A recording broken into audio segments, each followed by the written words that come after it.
Welcome to Sparkling Pointe's first ever virtual tasting. We'll be tasting 2 wines with you today, starting off with our 2017 Topaz Imperial, our Brut Rosé. My name's Melissa Rockwell. I am the Direct-to-Consumer Sales Manager here at Sparkling Pointe. So I oversee what's going on in the tasting room, what's going on in the wine club, and a million other things.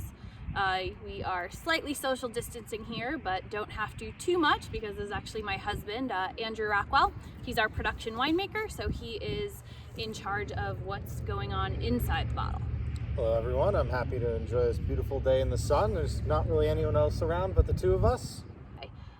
So our Topaz, this was actually one of the first wines produced at Sparkling Pointe. The first vintage was back in 2004. We'll be featuring new release 2017. So to make our Topaz, we're blending all 3 of our traditional champagne grape varietals, Pinot Noir, Pinot Meunier, and Chardonnay. We're gonna start, when you're tasting a wine, always by looking at the color. We have a slight pale pink color here. Andrew, maybe you can tell us a little bit about where that color comes from. We typically try to exclude all the skin contact from the grapes when we're pressing them. That's where we get most of your color compounds from in red grapes. So if you can imagine something like a Blanc de Noir, that's white from reds, so that has 0 skin contact, comes out as relatively close to a white wine. To get a pink color like this, what we'll do is we'll pick a little bit of our Pinot Noir as a red wine. We'll make a small portion of that, and then we'll blend that back into our base wine, a couple percentages, maybe 2-3%, to give us the color. That way the majority of the wine has not seen skin contact, just this very, very small portion that we use for the coloring. And that's going to make sure we do not have any tannins in the wine, and we get this really kind of light, fruity, crisp flavor. So go ahead and smell. I think we have some really nice red fruit on this. It's kind of a characteristic of our Topaz year after year. Yeah, what I always love about this wine is it gives that very overt fruitiness, which is very nice, as Melissa said. Strawberry notes, some sort of white cherry, maybe even a little bit of pear coming through. Oh yeah, that's nice. I actually haven't, it's my first time trying this one since we disgorged it a couple months ago. Yeah, I think it's showing very well. Yeah, this is certainly one of our fan favorites here at Sparkling Pointe. Typically this wine is allocated just to our wine club members. The 2017 vintage is our largest to date, about 830 cases. We typically make about 600 cases of this wine. So due to its popularity, we are producing more. And in this time of crisis, we're offering this wine to anybody. So you can go on our website and purchase this. We will be allowing members, non-members, anyone who wants to try the Topaz. We are very happy to get a bottle into your hands. And what's fun about this wine, I find, that stands out a little bit differently from the rest of our profile is you'll notice it's 2017. Most of our other wines, such as our Brut, is a 2016 we're showing right now, and really older than that. With this wine, we really want that fruitiness and not quite as much of the brioche, bread, yeasty characters you get with more extended lease aging that you might find in our Brut Seduction, our Blanc de Blanc, our Blanc de Blanc Reserve, or even our Blanc de Noir. By keeping it nice, young, fresh, we get the fruitiness, a little bit of that richness and nice fine bubbles you get from about 18 months on the lease, but we really don't want too much more than that. We want to keep that nice, fresh youthfulness of the wine as well, along with the elegance you get from Method Champenois. So go ahead and taste it.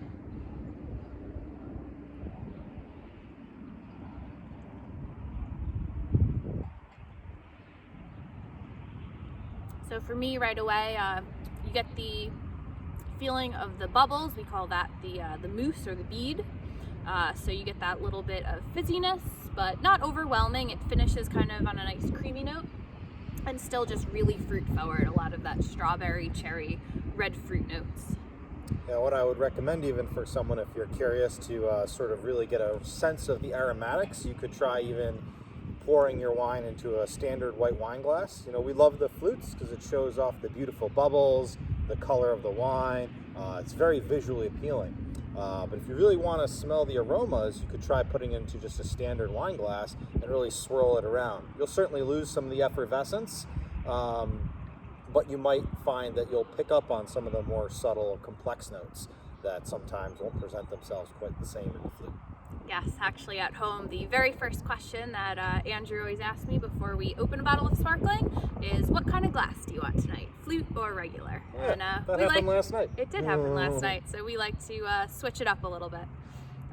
Yeah, this week we actually had two different sparkling wines. One we did with the flutes, and the other we did with the still wine glasses. So we always change based on our mood and what we want to do. It's fun to switch it up. Yes, very much so. So any other flavors that you're jumping out at you on this one?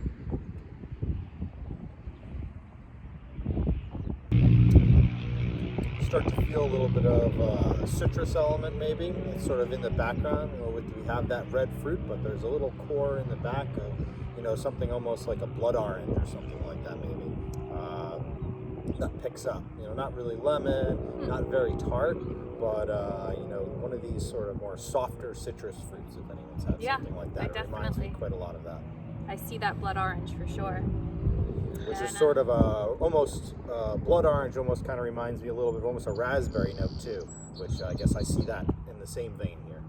Yeah, so we're talking about a lot of fruitiness in here, really nice crisp flavors, but enough body to give it that creaminess. And for food pairing, something we always like to think about because we often enjoy our sparkling wine or any wine with dinner. For me, these rosé sparklings are super food friendly. They pair with almost anything. I particularly love to go for seafood with this one, lobster, salmon, shrimp. Sounds like risotto would be a nice pairing. Yeah. One of my favorite things to cook Andrew at home, cooks either risotto, a shrimp a risotto or a lobster risotto, depending on how decadent you want to be. We're Yeah. very lucky out here on the North Fork to have a couple beautiful fish markets that are excellent to go to. Pair the wines with the foods. I'd say me and Melissa probably stop at the fish market at least twice a week to make the basis of our dinner. And it certainly, the seafood goes so well with our local wines here, sparkling, whites. It really plays together well. Of course, oysters would be a great pairing as well. Definitely. We have a lot of wonderful oyster farms out here on the North Fork of Long Island. It's so wonderful that the local food goes so well with the local wine. Definitely. So we hope you enjoy the Topaz Imperial Brut Rosé. Please write to us with any questions at our Instagram at sparklingpointe.com or email us at info@sparklingpointe.com. Shop online. We hope you enjoy the wines. Yeah. Cheers. Cheers. Hi, and we're back. We're moving on in our tasting today, featuring our Cuvée Carnaval Blanc. I'm joined with me now by Evan. Hi, my name's Evan Dukes. I'm one of the DTC managers here at Sparkling Pointe. I live in Greenport, New York. I've been working out in the North Fork for close to 10 years in the wine industry. And wine is my passion. I love it. So we're excited to move on and showcase a really different wine from our Topaz Imperial. Our Cuvée Carnaval Blanc is part of our second label. We produce a red, a white, and a rosé sparkling under the Carnaval label.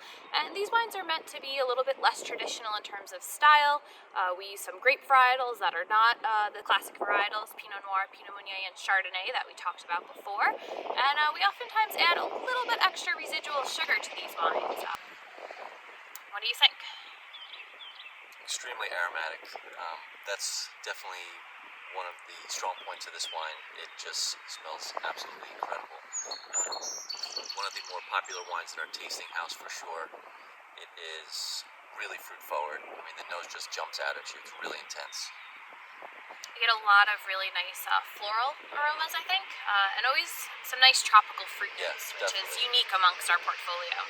So when we produce this wine, we're using Chardonnay and Pinot Noir, and then at the end of the winemaking process in the method champenoise, we add in what's called the liqueur de dosage. This is an addition right before the release of the wine of a small amount of base wine and sugar.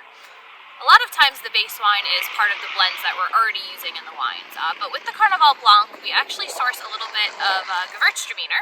We purchased that from one of our neighbor North Fork farms up the road, and we add that in. It only equates to a couple percentage in the blend of the wine, but that's where you're really going to get those tropical and floral notes that we're pointing out here.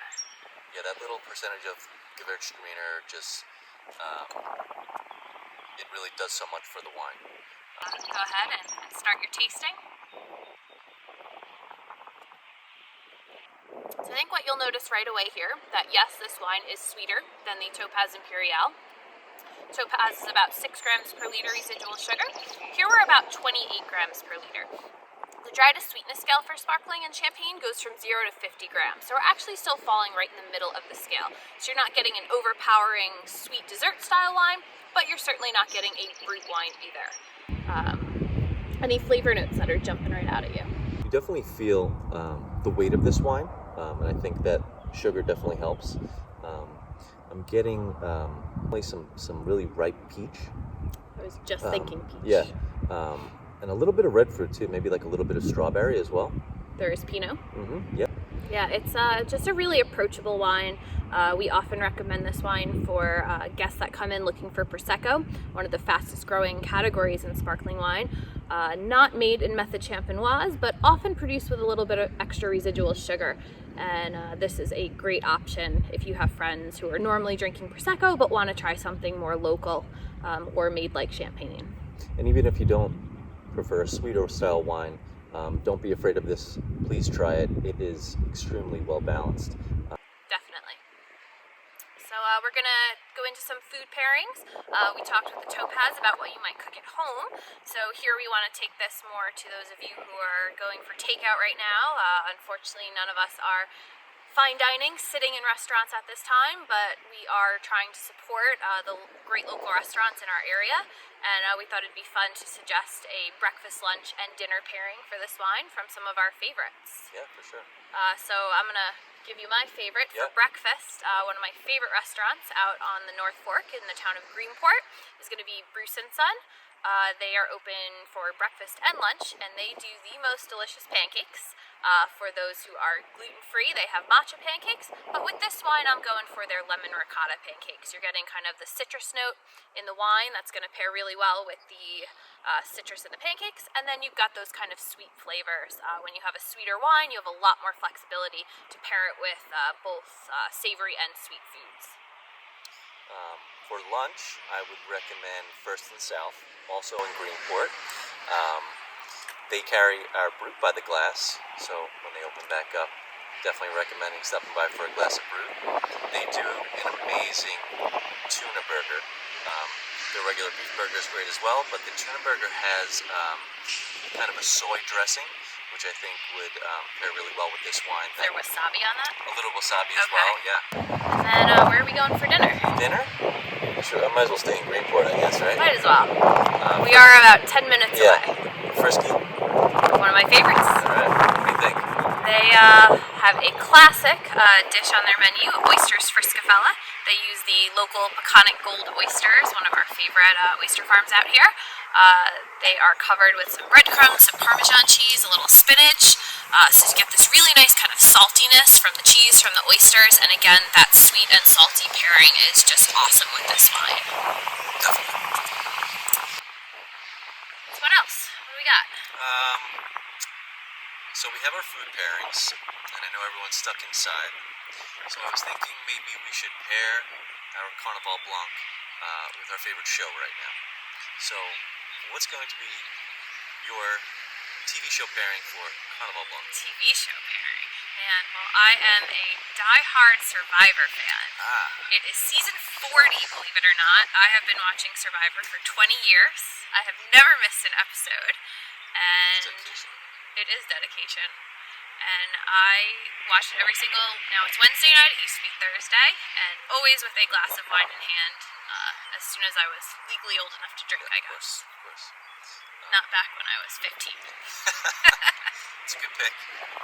I am going to recommend a show that everyone should watch. It has a little bit of everything. It can make you laugh, it'll make you cry, it'll make you cringe as well. And with the exotic nature of the aromas of this wine and the beautiful label done by Brazilian artist Cecilio Silva, it reminds me of a shirt worn by Joe Exotic from Tiger King on I Netflix. keep hearing about this show. It's amazing. I gotta watch it. Joe Exotic would wear a shirt that looks very similar to our label, and I think it's a perfect wine for Tiger King. Tiger King. That's it. All right, I'm gonna watch it tonight. Do it. All right, guys. Signing off, we hope you enjoy the Carnaval Blanc. Once again, remember you can follow us on Instagram at Sparkling Pointe. Check out our website, sparklingpointe.com. Email us at info@sparklingpointe.com. We'd love to hear from you, especially in this time of social distancing where we're all kind of stuck in this virtual world. Thank you for supporting our wines. You can buy them direct from our website. We are shipping free. Promo code SHIP at checkout. Or you can pick up the wines Curbside, that's curbside, right. 12 to 3 every We're day. here. If you want to wave to us through the window, just to see someone else's face, come on by. We will be smiling. Cheers.